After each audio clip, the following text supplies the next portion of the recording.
Какая булочная мостовая.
Tiek slēgtas ielas šādā veidā, gan lai svinētu dzimšanas dienu, gan lai svinētu to, ka mēs esam, gan lai svinētu kādus tematiskus dienas, un kur ka mēs sanākam kopā dažādu apkārt iedzīvotāji un lemjam paši par to, kāda būs mūsu apkaime lielajā Rīgas vīzijas kontekstā. Šodien es biju Nordeķos un es redzēju brīnišķīgus cilvēkus, kas zina, ko vēlas un ies un darīs, lai panāktu to. Es šobrīd redzu Avotos to pašu, un man ir liels gandarījums, ka 2-3 gadu laikā mēs esam nonākuši līdz tam, ka uz ielas ir cilvēki, un nevis tāpēc, ka Rīga to grib, arī doma to grib, bet tāpēc, ka paši cilvēki to grib. Un jūs esat mūsu vislielākā vērtība.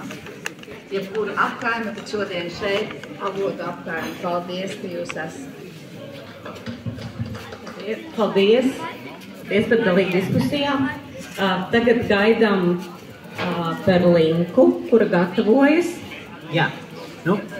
Es domāju, pavadīsim un paldies, ka atnācāt. Laima Geikim, paldies Laimai.